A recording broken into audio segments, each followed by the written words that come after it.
So, hi, Ellie. How are you? Thanks for doing I'm this. I good. appreciate it.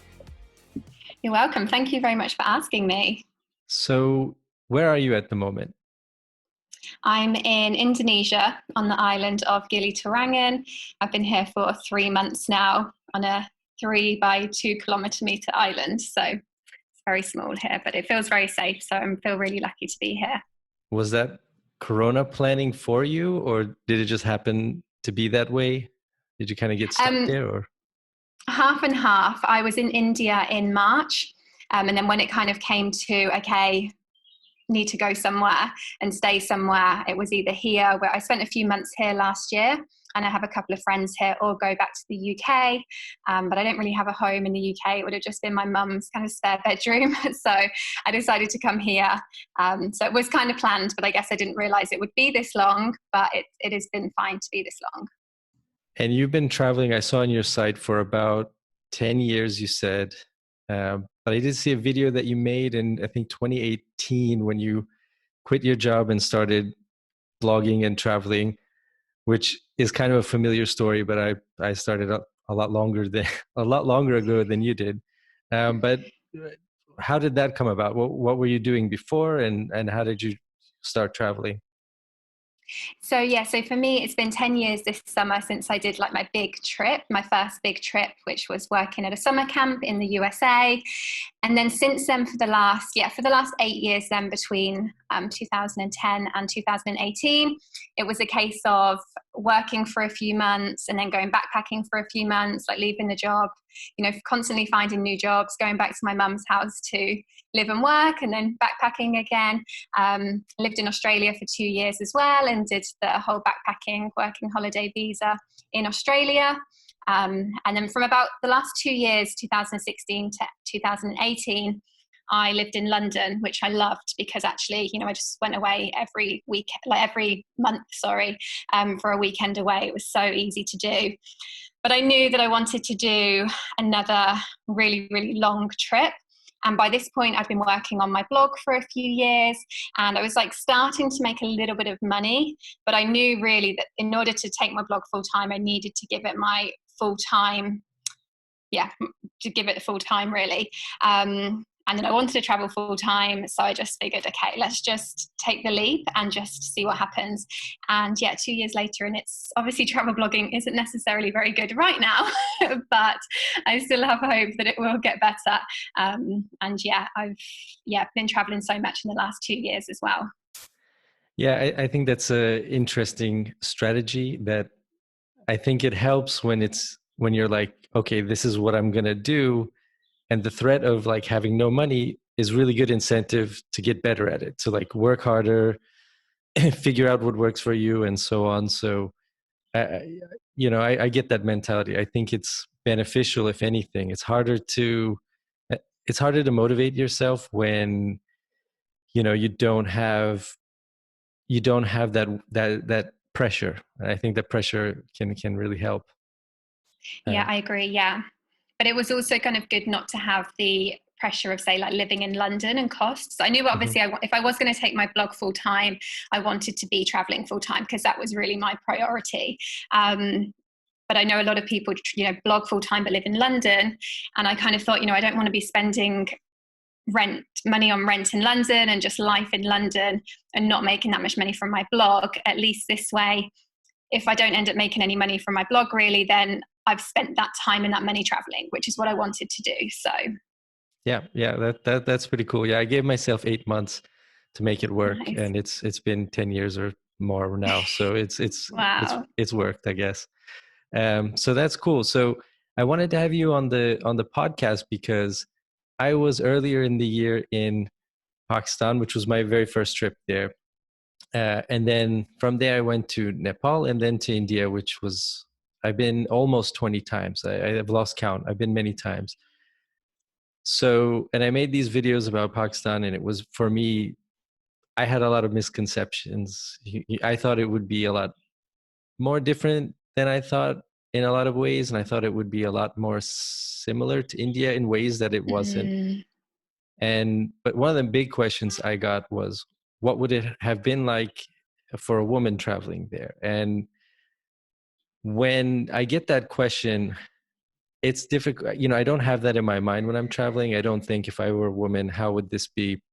And then at the same time, I always, for me, it's like, well, if I just imagine myself as a woman, it's like I just change my parts and then I'm there. But there's really, it's different being in a man's body where people react to you differently, but also, it's just, I think it's just pretty difficult to put myself in that experience. I think it would be okay, but I really have no idea, because in a lot of ways, parts of my trip were pretty weird, and I think they were just weird because I went to some weird things. I don't know if it would have been different if I was a woman. So what brought you to Pakistan initially?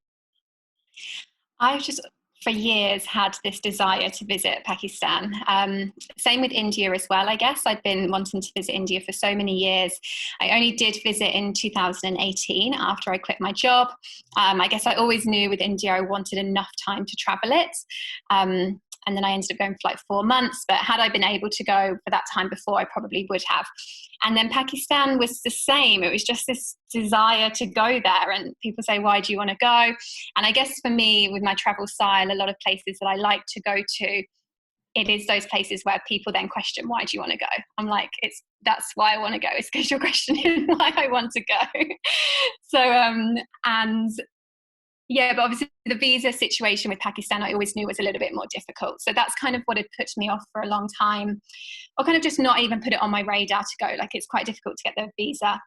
But when I heard that it was getting easier and they were doing the visa on arrival for some people, and there were some ways that, so for the UK, when I went in September last year, 2019, I still had to apply for a visa, but I was hearing it was easier to do. So then I was like, okay, this needs to happen. And I was in India again anyway, so it was easier for me to get there. And before you went, did you have, I mean, I'm sure everybody has preconceptions before they go anywhere, but what was in your mind? Well, let me go back. When you told people, your friends and family, you were going to Pakistan, what was their reaction? I think they definitely heard a lot of things in the media. I mean, me personally, when I think about the media, I really don't consume that much media. I guess for the purpose of, yeah, I just know that it's a lot of lies. So, but yeah, a lot of people were just kind of questioning like why I would go and their perception of terrorism really in Pakistan. But I was quite lucky, I think, because I don't consume that much media, and especially that kind of negative media. I didn't have that in my mind as much. And I'd had watched, quite a few YouTubers go, I watched a lot of YouTube videos before I went. And so my perception was kind of like, well, they're there, they're saying it's safe, so I'm going to trust them over what, my family or friends who have never been or never thought about going are going to say. Mm-hmm.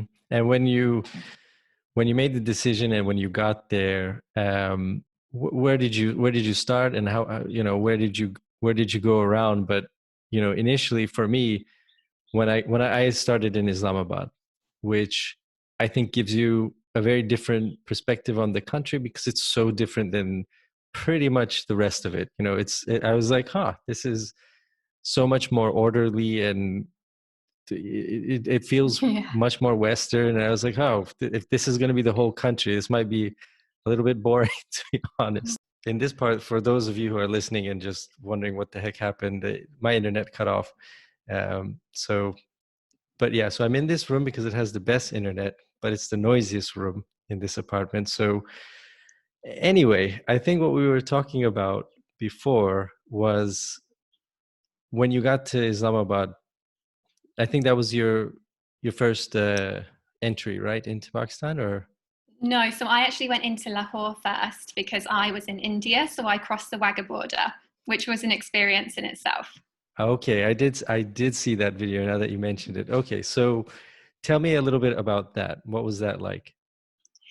I mean, so just a little backstory as well, that I'd been in Amritsar the year before in 2018. And again, I knew I wanted to go to Pakistan. So I was at the Wagah border ceremony on the India side, just thinking like, wow, I just want to be over the other side. And then I started to apply for my Pakistan visa. But because I'm from the UK, I couldn't get the visa on arrival. So I had to get a letter of invitation and wait for it to be accepted. I actually went to Pakistan with my friend Tom from Travel TomTom, travel blog, and he was like already there. He knew he was going to be there, and so I was just going to hope that our dates matched and join him. So I didn't really know if my visa was even going to be approved because I was worried about the fact that I was applying for it in India. But anyway, I went to Amritsar so that as soon as it did get approved, I could just cross the border and I'd be there. So I also went to the Wagah border again, like when it still hadn't been approved, and I was just praying, I just want to be over this side in a few days' time. And then, yeah, it literally got approved at like 4 p.m. And yeah, I messaged Tom, like, I'm coming to Lahore tomorrow. So I had watched a few YouTube videos as well of people crossing the border, and they were saying that people were asking them a little bit questions. And I was still really worried at this point because I still didn't know if it was going to be okay. Like, would I be even allowed to get back into India? And I really needed to come back to India. But yeah, and it was very much an adventure actually, because, you know, I'd seen a few YouTube videos and I don't know, I guess just walking over the border, there's so much history there. It was just really, I felt very lucky, obviously, as well, to be able to do it. So, yeah, I got a taxi to drop me off and then went through immigration.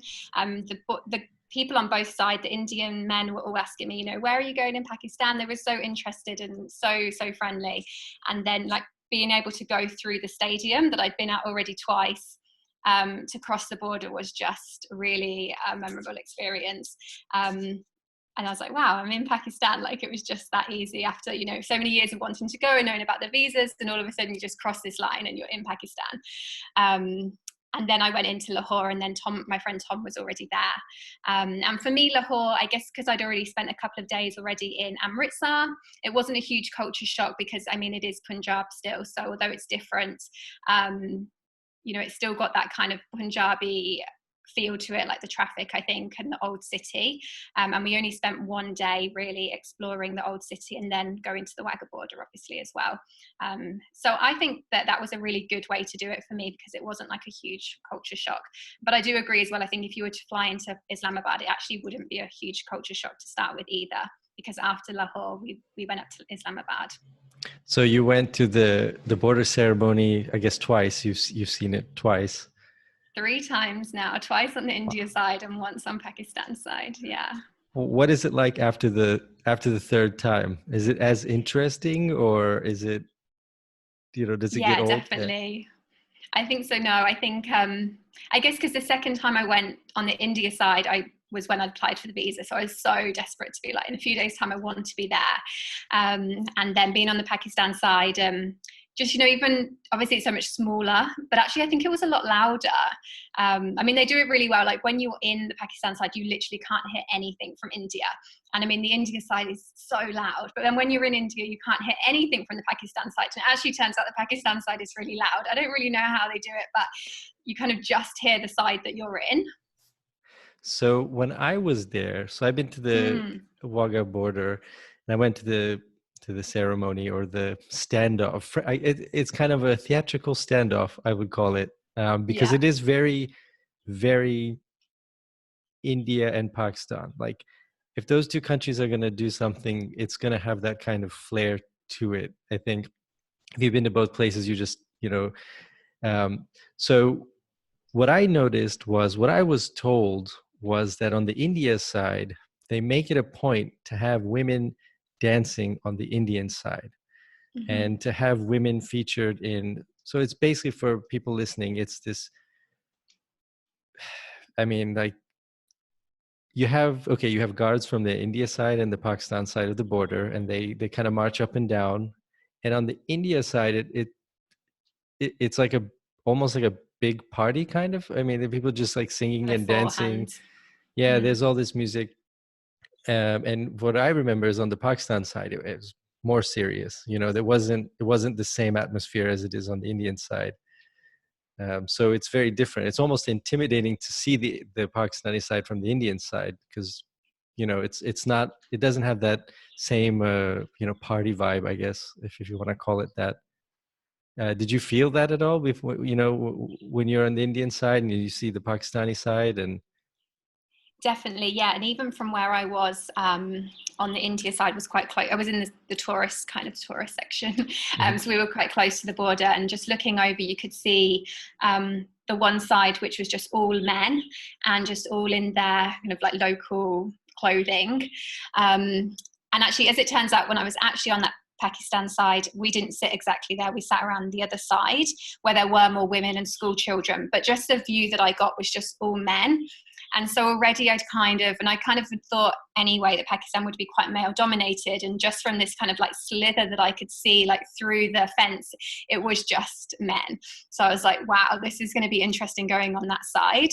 As it happens, once I was there, like I said, we were kind of put in a section where there was a school group there.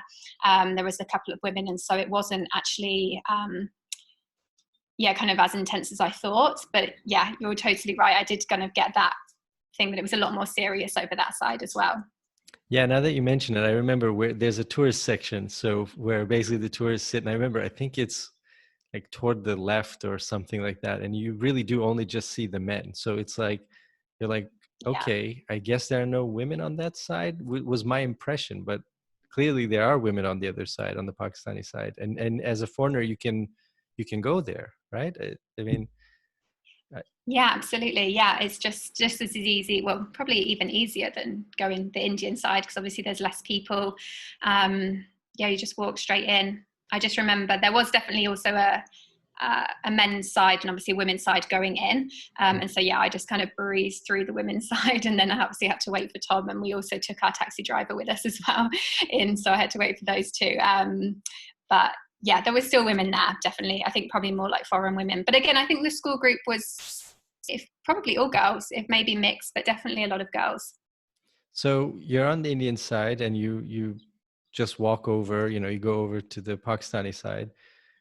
What's what hits you at first? Is it totally different, or is it pretty much the same? And sometimes those border areas are so close that you don't really see anything at first. But what was that like? The immigration side of Pakistan was definitely less like organized. And even like I had to fill in like my passport details and one of like the huge books that you often get. Sometimes you get them in a lot of Indian hotels actually. But I was just like, wow, this is funny again, just filling in a book with your passport details, just very like old school. And then I think, I initially went to like walk through somewhere in immigration and they were like, wait, like you need to like have a stamp. And I was like, oh, there's no one there at the desks kind of thing. And it was a lot more chilled. And then also kind of a lot of guys was asking like, where are you going? And I was kind of nervous at first about the concept of asking where I was going in Pakistan because, I had done my visa to say, to get a letter of invitation to say I was on a tour, but I wasn't. And I was kind of worried that they might look into that. But the men they just didn't care. There really wasn't. It was more like interested, like, where are you going, rather than anything kind of overly official. So it was definitely a lot more chilled out and kind of unorganized. But I guess that's just the nature of how it is there. But apart from that, it wasn't much different. No. And then I just got in a taxi. Taxi driver tried to rip me off, so standard. And I had to direct the taxi driver to the hotel, so standard, no matter where you are. But yeah, I would say, like I said, and then getting even into Lahore city, I guess because it's still Punjab, it was still not too different.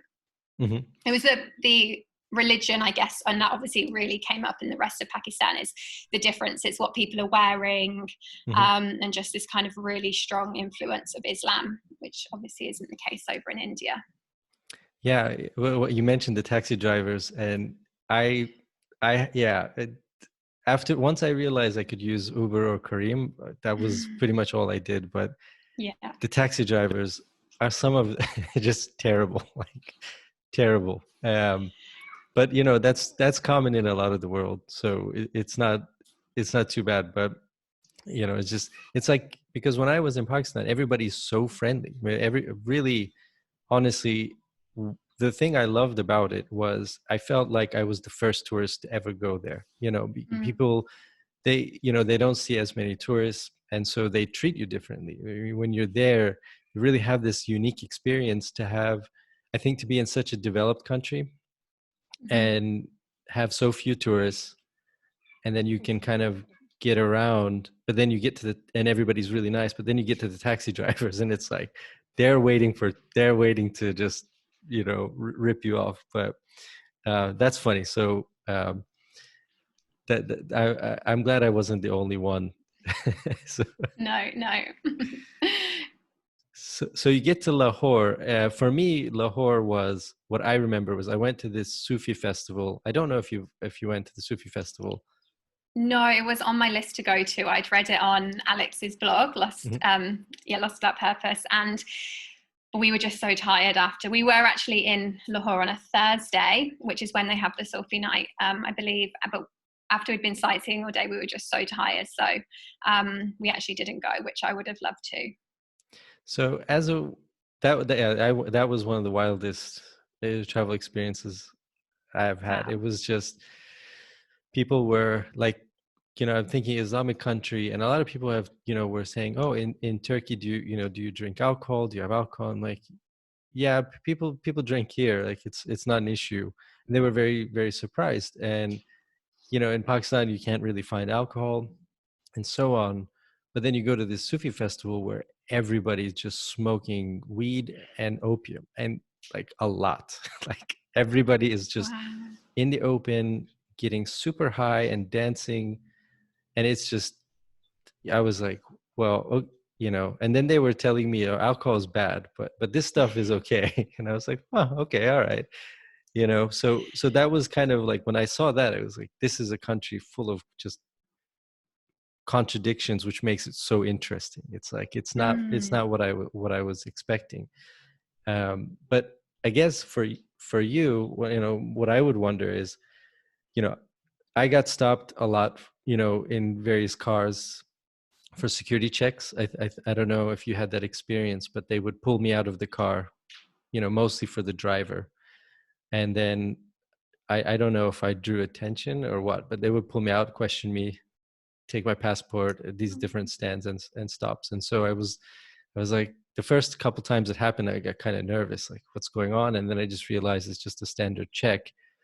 But did you have any kind of worries, as a woman when you're there? Were you, worried that people would treat you different, or you'd have to, like dress differently or anything like that? So I was a little bit worried beforehand, yeah, and I thought that I would definitely have to cover up more. I mean, obviously, I'd just been in India and I spent a lot of time there anyway, so a lot of my clothing is kind of like fairly modest anyway, kind of like baggy baggy trousers and t-shirt, that kind of thing. But I did, which is kind of funny now, I kind of just thought I would have to cover my hair. And actually, just before I left Amritsar that night, I remember like just trying to buy some more clothes that were just like even more modest. And then when I got there, Tom had already spent a couple of days in Islamabad, and he was just like, no, like, don't worry, you'll be fine. And then, obviously I never ever felt that I had to at all. But I did definitely make an effort to dress, like even more modestly, wearing kind of like t-shirts and kind of having more of my legs covered. But I mean, even in a t-shirt with my arms out, it was totally fine. And by the time we got up north, it was quite cold. So I was like fully wearing all of my clothes then because of the cold. But I think we didn't really get stopped by many checkpoints either, actually. So that was something I was worried about and I'd heard about. And again, I was worried because I was on this letter of invitation, and I get very anxious like that. And actually, it's one of the reasons why I was very keen to go to Pakistan, like I said, for quite a while. I was planning on going in August, and then I decided not to, and I pushed it back a bit. And I'd even told Tom, like, because he said Pakistan was in his future travel plans, and I was like, wow, I really want to go as well. It was kind of around the same time, so I was like, let's try and make it happen. And then we weren't too sure, and then I was like, oh, I should still go on my own. But the kind of things that worry me are kind of how to get around by yourself, and because there was not really that much information online. There was quite a few videos, but no kind of blog posts on exactly how to get around. So that's why I was kind of worried. And luckily then, because I was with Tom, I would kind of, or just like with any when you're traveling with someone, those worries kind of disappear a little bit. You're like, well, if we're both stuck, then it's fine. At least it's not just me that's stuck. And I was worried about getting questioned because of the visa and the letter of invitation.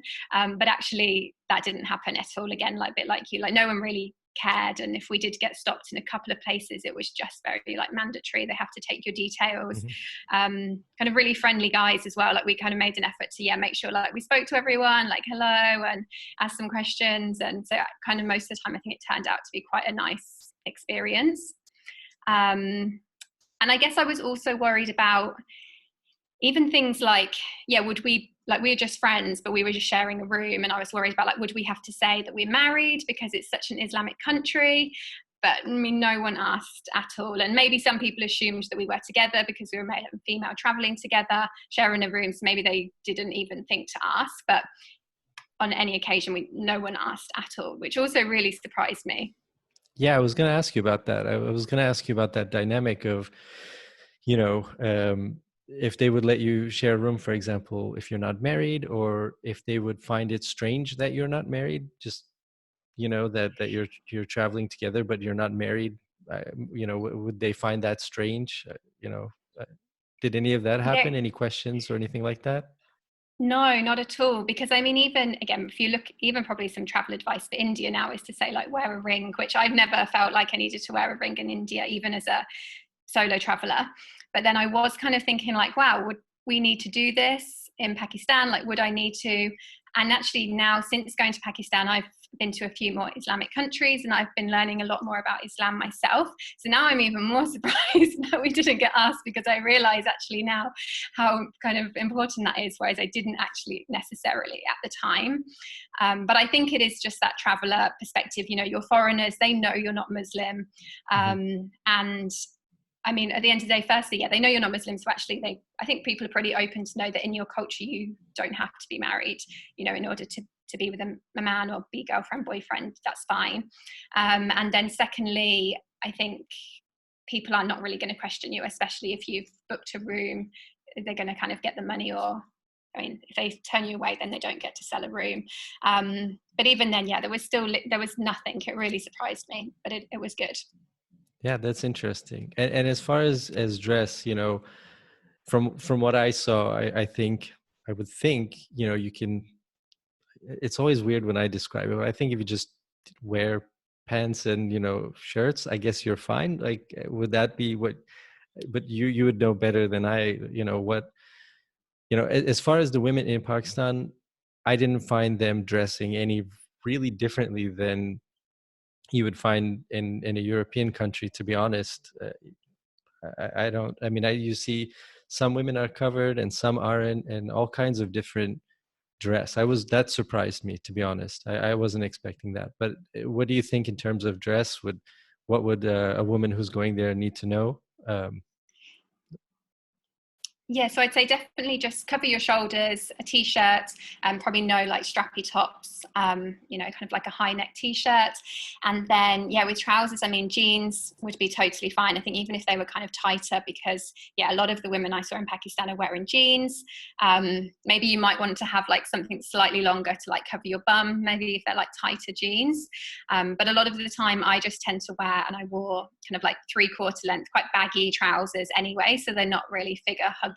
So that was something I was trying to avoid. And I mean, I think that you'd never probably want to wear shorts in Pakistan anyway. It's just not that kind of place anyway, but I would definitely just advise against it. But apart from that, having kind of like arms out and ankles out and things, you're totally right. And, in the same, again, now I've been to a few more Islamic countries, and it's really surprised me how many, and I follow a few Pakistani like ladies online, how they don't actually, a lot of them don't cover their heads either, which is there's probably countries where more Muslim women cover their heads than in Pakistan. And, we see Pakistan as a lot more of like I don't know, more like tighter Islamic country, potentially. So, so that's now, again, because I've been learning a lot more and been observing a lot more, that also surprises me. Yeah, one thing I noticed, which jumped out at me, was how many women I saw working at hotels or restaurants especially compared to India, where you don't see that really often. I mean, I can't think of a single time, a couple of times, and usually at the better, like upper, like budget hotels, I would say, you might see a woman behind the check-in counter, but it's pretty rare, I think, in India in general. But in Pakistan, it was so common. I was really surprised. I don't know if you had this, you noticed the same. Yeah, I did definitely. Yeah, I think probably less up in the mountains. I'm just trying to think, and probably more maybe like in Islamabad. But I know for me, because there's a lot of places where you have to go through the security. So obviously the women's security is, a woman is working there. And I always had quite nice experiences, like even just kind of saying like hello. And I had a few times, which was funny because I have a few tattoos on my arms, and I was wearing like a t-shirt, and I had at least twice a woman kind of like pointing at them and like asking if you can like rub them off, and I was like, no, it's like real. And the same in the bathrooms and stuff. Obviously women are cleaning them, and actually, that's an experience that I remember saying to Tom, like, you're never going to have with the women here, because they're not really going to speak to you as much. And even when we were, say, like in Lahore, and people were asking for a lot of selfies, the women were a lot more, didn't really want selfies with him. They wanted them with me. And we had like a better conversation. So that was definitely nice. I think it's rare really for a woman to have, I think generally as well, when men travel, it's like everything is more open. So for me to have that experience with a woman and think that, you probably won't have it, that was kind of nice for me as well. Yeah, and I think so in some of my travels there was a couple of places. Yemen comes to mind years ago, where I would have really liked to have asked some of the women that we came across some questions, but it's just really, it wasn't acceptable. I mean, I think people would have been fine-ish with it, but it's difficult. So yeah, I think as a woman you do get a different kind of that experience, that you're accessible now to this whole population that a male traveler might not have access to. They might not be comfortable speaking to a man, and so on. Yeah, no, exactly. Yeah, no, that was really nice. Yeah, I remember in Amritsar when I was there, I went with some friends, and everybody wanted to take a selfie. If you were a blonde woman, that was like you win the selfie, whatever award. People would look at me. I think he's foreign, but no. Can you take our picture with It's like, all right, I guess I'm the photographer now. So it wasn't so interesting. Um, so what else did you do in Lahore? I liked the city a lot. I think it's one of the most interesting cities that I've been to. I found it like all these contradictions, similar to India, not crowded, hectic, all sorts of things. To be honest, we really didn't spend that much time in Lahore. The first day after I arrived off the Wagah border, I was just trying to think what we did, and we had like an admin day of like getting SIM cards, and Tom needed to go to hospital, so we ended up in like a hospital, which is always those, he was like, I'm so sorry, it's your first day in Pakistan and we're dragging you around hospitals. But I was like, no, this is like part of travel, and it's interesting to see, and it's especially when you're long term, you just have to have admin time doing that. And then the next day we just went into the old city. We went into Lahore Fort. And then, to be honest, we just kind of went to the Wagah border and then left the next day. So I really didn't see that much, but I would definitely go back and spend a few more days there in the future. Mm-hmm. And why did he go to? Was it a stomach issue, or was it something completely separate? Or no, yeah, I think he'd been traveling a lot the last few months, and so I think he had like an ear infection or something that he gets when he's So, but that was also interesting in a case of like there was a lot of people in the queue, and then I mean we felt bad, but he did just give some money and he kind of cut the queue a little bit. But the guys, that was our first, like my first experience, I guess, being in Pakistan. The security guard, like people were so trying to help as well, which was really, obviously really, really nice. And when speaking about like clothing or anything, actually, I mean, is pretty much the advice for India the advice for a woman in Pakistan? I mean, do they more or less the same in terms of the differences that it would make for a woman, in terms of clothing or behavior or anything like that?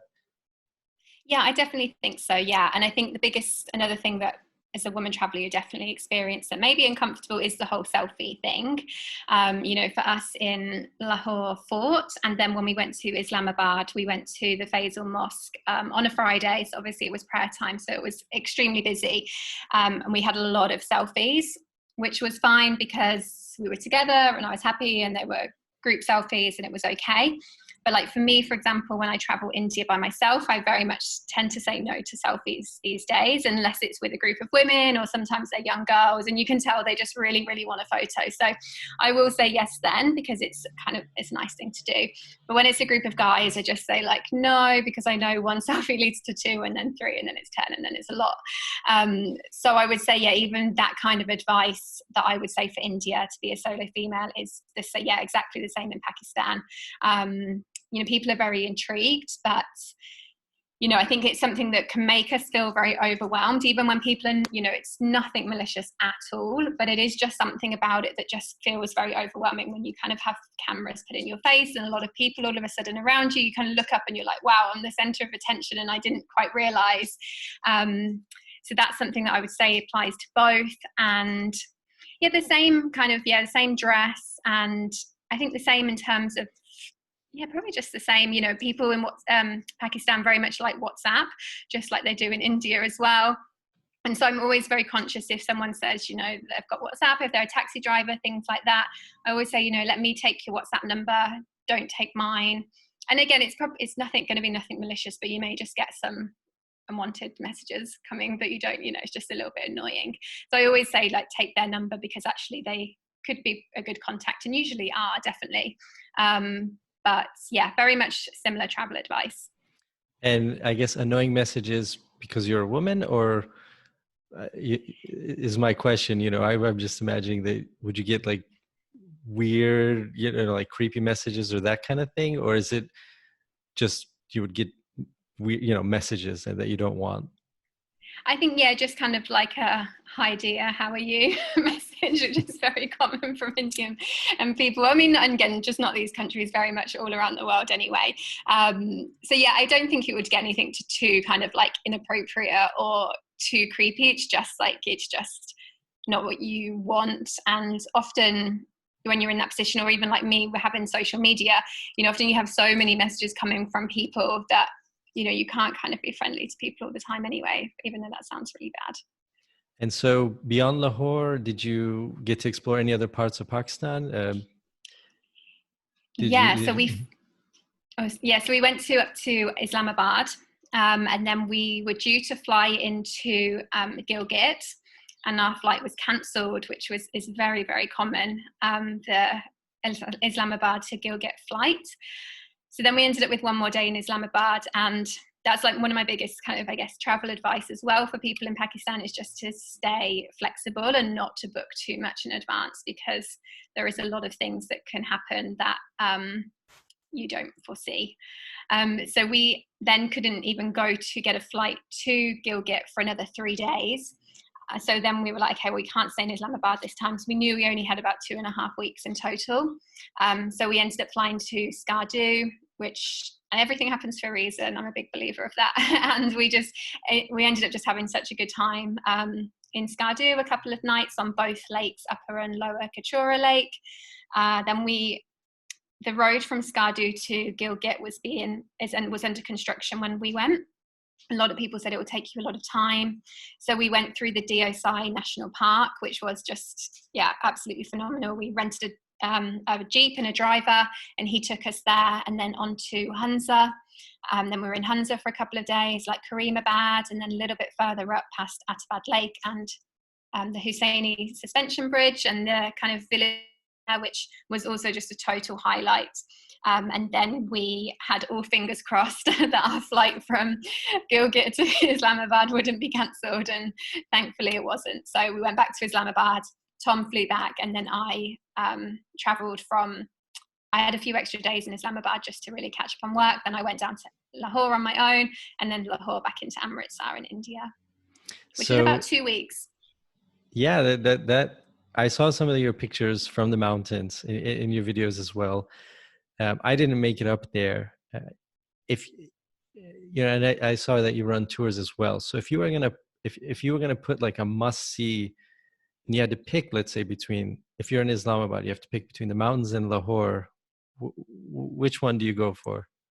The mountains, 100%. It is just absolutely stunning, and like the Karakoram highway just is absolutely breathtaking, and the villages up there, the small villages, and they're all pretty accessible as well, you know, especially up the Karakoram highway. There's a lot of villages off of the highway, and there is accommodation. You know, we found, I think it was Golmit, which we'd found a hostel around there that's been recommended to us. And then, you know, in Pakistan, and this is one of the things that I loved so much about Pakistan, is it's kind of old school traveling, with the kind of, you know, every foreigner that you meet there, in our experience, was very friendly.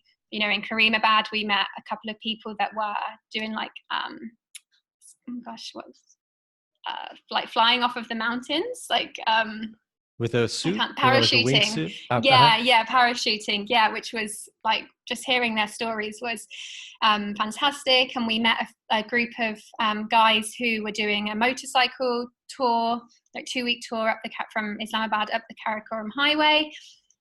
Everyone was just very friendly. You know, you could stop in Karimabad, which is very kind of like touristy, kind of like backpackery town. And just speak to people, which is what I love. And I think, you know, traveling is really, especially if, you know, that used to be Southeast Asia, but it's not really anymore. So I loved that. And it's, again, people are on the kind of, especially now, because I'd say the kind of route is Islamabad up to Hunza, and then a few different places up in Hunza. So we bumped into the same people a couple of times. And again, I just, personally just love that kind of travel where, you know, you're going to bump into people and then you're like, oh, hi.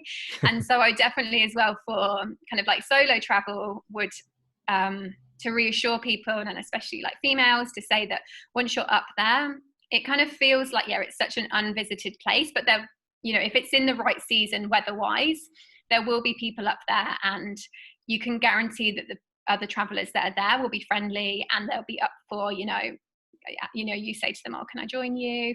Where are you going today? Where are you going afterwards? Like, I can pretty much guarantee that the travelers that are going to Pakistan right now are the travelers that will be happy for you to join along, or happy for you to help or put you in touch with other people. So I think that's really reassuring.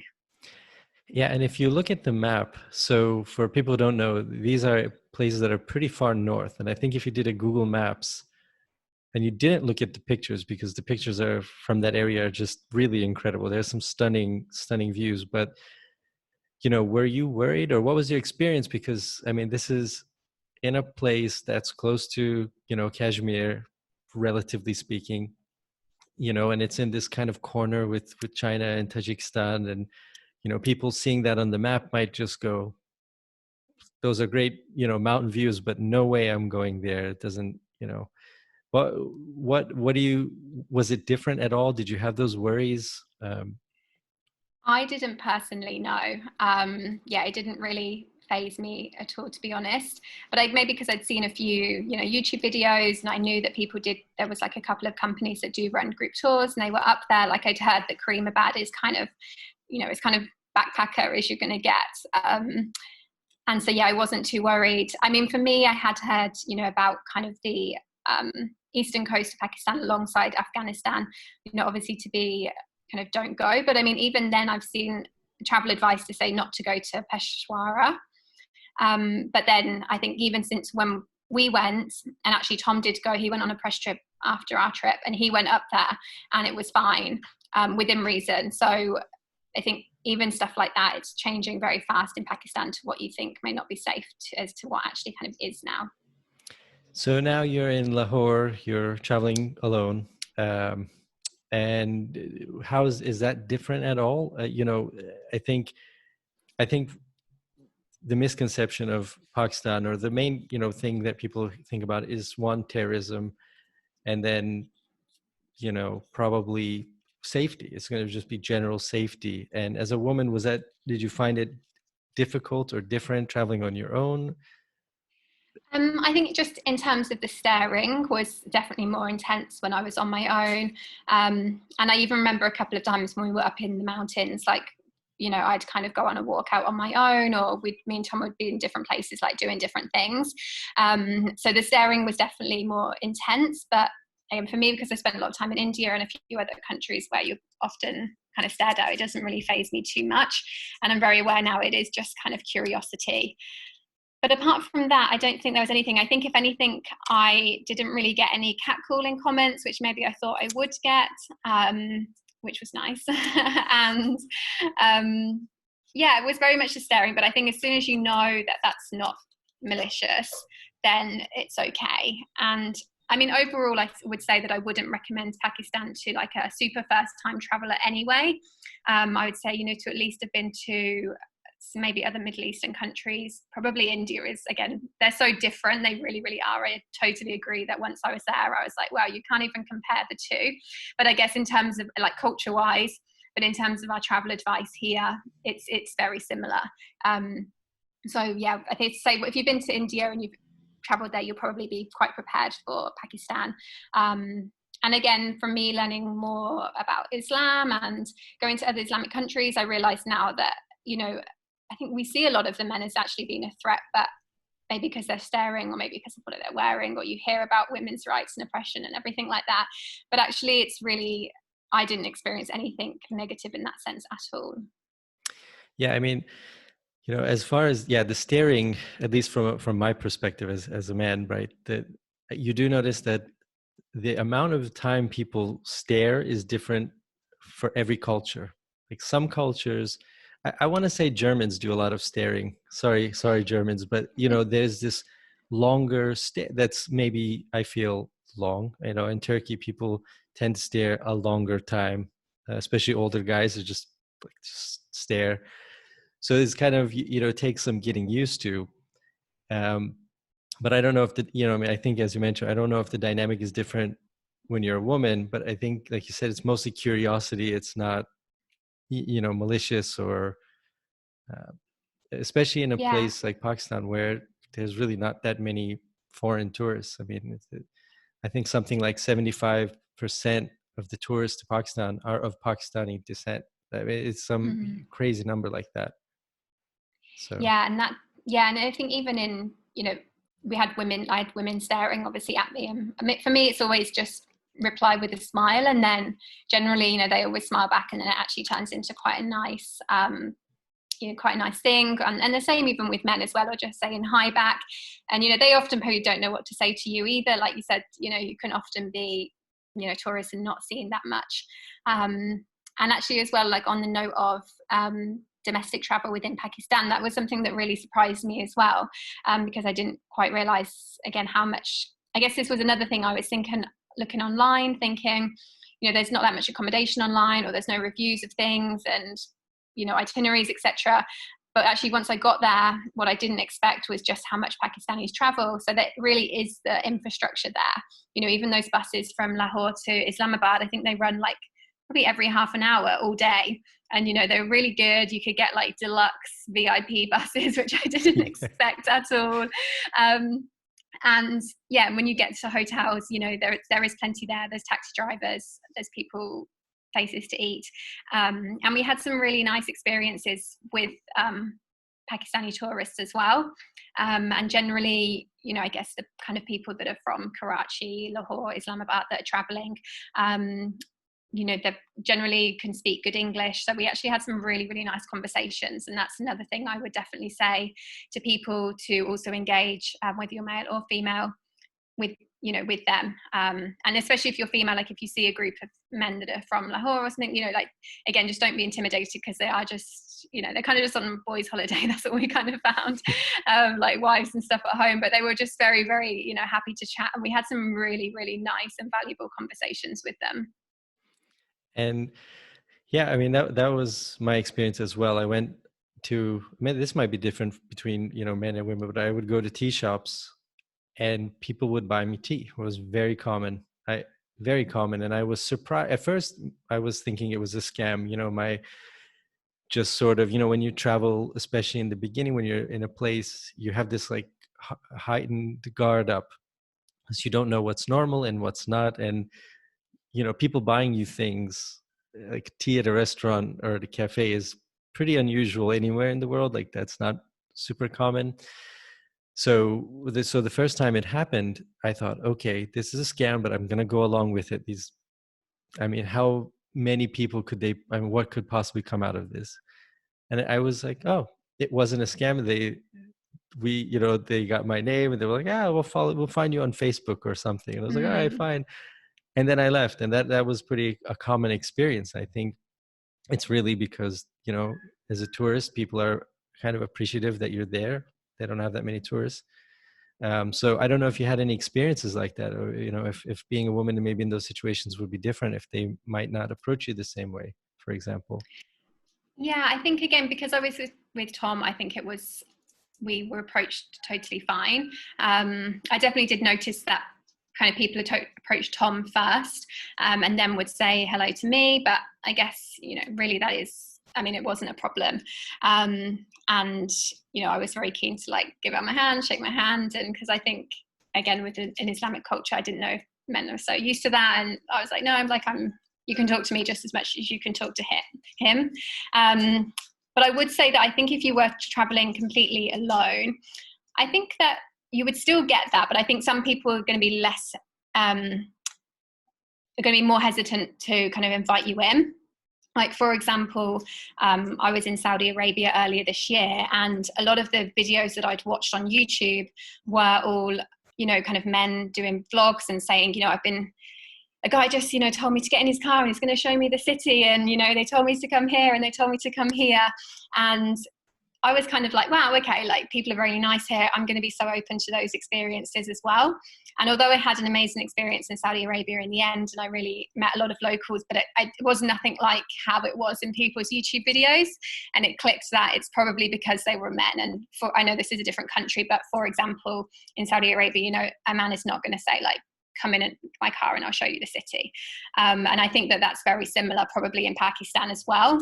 So again, if you are a woman and you've watched YouTube videos, they are really good, but just be aware that if it's a man showing it you may have slightly different experiences, and people may not be as open. But again, I think that just goes back to people not knowing, like, and it is a hard thing, because if you invite a woman in and then she thinks it's weird, then that's definitely not what they want. And they are probably just being friendly. So I think it can be a slightly different experience, but I don't think it would be all that different. Yeah, I think, being a woman is this added dynamic of all kinds of things that aren't really as threatening for a man. So, somebody says, get in my car, I'll give you a ride. Like I would still go, I don't know. I don't know about that. But, I think I would imagine as a woman, there's this whole other dynamic that you have to worry about. That you're like, well, this could be a potentially dangerous situation, even if it's not. And you don't want to just, and when you're traveling, you want to be cautious. I think everybody, you got to slowly learn what's legitimate, what's not. And it takes time. Yeah, definitely. I've been traveling for quite a long time, so I'm very trusting of my instincts. And there are some people that I would just turn down stuff to, in any country. And then there's some people that you just get something about and you're like, no, like they seem like a really nice person, and generally they do. And often I wonder like, oh, why did I trust them and not them? But I think instinctively as women, I think if you really choose, I know to trust my instincts now. And in terms of being invited, even into people's houses for dinner, it kind of goes against everything that you've ever been taught and grown up with, and those instinctual things of fear as well. But again, I think that also goes back to, if you're quite an experienced traveler, I wouldn't be so worried. I think that, you'll kind of get to know it very well, and no one probably means harm. And again, it probably doesn't even mean harm, but it's more just an awkward situation. It could turn into an awkward situation, not necessarily a bad, violent or anything like that. I really don't think it would. But, it's also just not good to avoid like an awkward situation where you're like, I just want to leave, So, so that's probably something I'd keep in mind. So I just have a few questions left. First of all, it makes me wonder, so when people ask me what it's like to travel as a female somewhere, I appreciate the question. I can't give an answer firsthand. I try to guess. More or less, I feel like I'm kind of on target. Like clothing wise, I think is pretty easy to tell, right? Like you can just see what the local women are wearing. And usually pretty much around the world, it's the same thing. It's shoulders, arms, legs, right? Like it's just going into the core. Like The more Yeah. you know, you either cover up more or less. In terms of safety and danger, though, you know, I always wonder. So I guess as a woman, thinking about it from a, like, is it safe for a solo male to travel? You know, is it the same kind of conversion? So if you were going to give advice to a solo male traveling there, you know, do you think it would be different than traveling to India solo, for example, or to, you know, Russia solo or wherever? I think probably the same as maybe India. I think actually men could get, often just in general travel circumstances, can get caught up maybe more in the being ripped off thing potentially, because I often do think that I don't maybe get ripped off as much as what some people do. And I'd say like a lot of the time, again, I travel a lot, so it's, you know, a bit like you know, tend to sniff out the things that don't seem quite right quite early on. And I also kind of have a very much like, don't mess with me attitude on myself a lot of the time in certain countries. So I don't know if that kind of helps deflect stuff. But I think that men potentially could get, yeah, I think the ripping off is maybe even more so than women. But yeah, Yeah, I'm not too sure. But again, I can't give advice for a man because I don't really know either. It's that thing. Yeah, of course.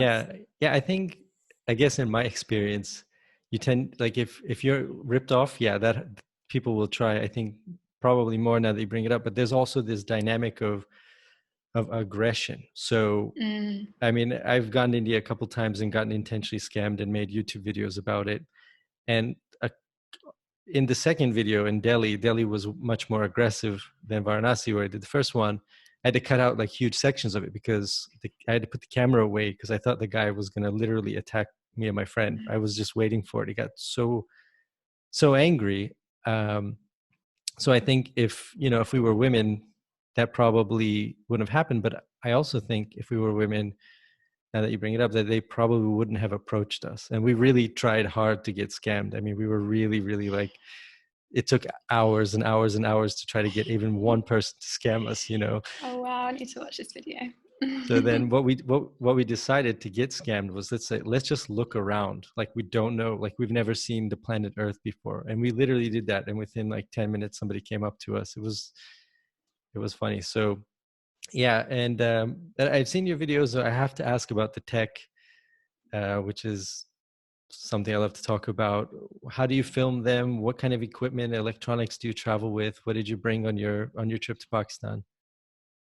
So I mainly use these days just a GoPro. I recently bought the newest GoPro, which has had zero use now in the last few months. But yeah, in Pakistan I had the GoPro, but I also had a Canon M50, I think it was. And then obviously just the iPhone, yeah. So I don't travel with too much stuff. Tom was traveling with a big camera, and again, like at no point ever did we feel kind of worried about tech or safety or anything. And actually, again, from visiting like a few more Islamic countries, I think that actually the term theft isn't really a thing in many countries. It's not even something that I tend to worry about in India, to be honest. I think it's just not in the culture a lot of the time. Yeah, I love a GoPro just for ease of just getting it out, and people are not too intimidated by it. It's not the best quality, of course, but I also tend to go by, especially with vlogging, you know, what kind of clips you can get are better than no clips. Like if you can get a clip on a GoPro, it's not as great, but it's, you can get the clip compared to like trying to get out a big camera and big setup, which can take more time and people are more intimidated. So then you just don't get the clip. Mm-hmm. And do you use the built-in microphone on the GoPro? Do you have a separate microphone? I use the built-in one. Mm-hmm. Yeah. So that's why it was very windy up north as well, actually. So it wasn't always ideal. Yeah, no, I get the big setup. I mean, I always have a big setup. Even for this, I went way too overboard with these wires and all kinds of stuff around here that is not really necessary. And because Zoom, you know, we're recording is going to cut it down to like 720p anyway. So there's no need for this feed to be in 4K, but it is for some reason. Okay. So yeah, thanks. I really appreciate your time. I think, you know, this is going to be really interesting for women who want to know what it's like to go to Pakistan, but I think at the same time, why you should go there. I think there are some, you know, I don't want to put words in your mouth, but I think I tend to agree that it's not a novice travel country. Like, you know what I mean? Like if you're going solo, it's probably not the easiest place to go. I don't know if you'd Yeah, agree. no, I'd say that about India as well. I don't think I think it's easier than Pakistan for a first solo trip because it has more tourism infrastructure. Like, there are more tours, there are more, hotels that cater to backpackers, and you have all these kind of different things where you don't have that in Pakistan. And you've got to be in both places, you have to be ready to be very flexible, which new travelers usually aren't. yeah, I totally agree. And that's the thing, that's kind of what gave me, even as an experienced traveler, anxiety before going, because I was looking online, I couldn't really find much, or agents, or, hotels. But actually, when we got there, it was all there and it was fine. We spoke to a few people, but yeah, if you were a new traveler and you were solo, that would be, I think, going to a country where you couldn't pre-book anything would probably be a little bit daunting. Whereas, yeah, with India, you can do all of that. But yeah, I think it's just got so much. And I think especially as well for like an experienced traveler, like I said, the reason that I love it is it feels like you're going back in time a little bit in terms of really exploring somewhere new. Obviously there has been tourism there before and kind of pre like 9/11 and things like that, but it's still very off the beaten path, and I think it still will be for a couple of years as well. And again, like the people that you meet there are just generally going to be really nice people. And yeah, it's kind of that, traveling, just taking it day by day, which is something that often we can't do anymore. Even in Southeast Asia, you feel like you kind of need to book everything now. So it's kind of, just that old way of traveling, which I really, really enjoy. So for women who are either solo or with friends who have some travel experience, who maybe want to get to a place that's a little bit adventurous, a little bit different, you'd recommend Pakistan as a destination? Any Yeah. caveats to that, like older travelers, or I don't know, short people, or something like that? I don't think so. No, I think it's very open to, kind of anyone. We met a lot of people from a few different countries, like a few European countries, as well as kind of like Australia, the US. And yeah, I would say it is totally fine. And I would also like to plug, my own tours. That if you do feel, For sure, yeah, go ahead. if you do feel a little bit worried or you want to go to Pakistan, then I'd run organized group tours. And so far, I've ran 2 in India, which were in this year in 2020, which I plan to keep doing post COVID. And I was supposed to have a group tour in September, but it has had to be cancelled now. And that was the very standard kind of itinerary, but again, still not standard, of going to Islamabad. We're going to go up north to Hunza, explore some different villages around there, go back to Lahore so we could do the Wagah border, see the city, before ending in Islamabad. And again, I think that is still going to be rough and ready travel. Like, I think for me as well, with my group trips, I still wanted them to be like real travel, like I can't promise that everything is going to go right, because that isn't what travel is like. And but you will have a great time, and we've got that bit more support than if you were traveling by yourself. But it's definitely not like a full, I didn't want it to feel like a really, people have bad impressions of kind of organized tours of just being a bit like samey, and so I wanted it to still be quite real and raw travel, but just doing it with a group of people and having a guide throughout, which will make everything a lot easier. And do you have the itinerary for the Pakistan tour up on your site, or anywhere I can link to it? Is it? Yes, I did take it down because obviously it's cancelled now, but I can edit it and I will put it back up for you. I'll send you something across anyway. Sweet. Yeah, I'll definitely link to that in the show notes. Thank you. And if you can let people know where to find you on YouTube, Instagram, all the places, your website. Yeah, so my website is thewanderingquinn.com, and then on YouTube and Instagram, I am The Wandering Quinn as well. I really appreciate your time. This has been a lot of fun, really enlightening. Now I have a place to direct people when they ask me what it's like to travel as a woman. And I'm like, well, I really don't, a spoiler alert, I don't know.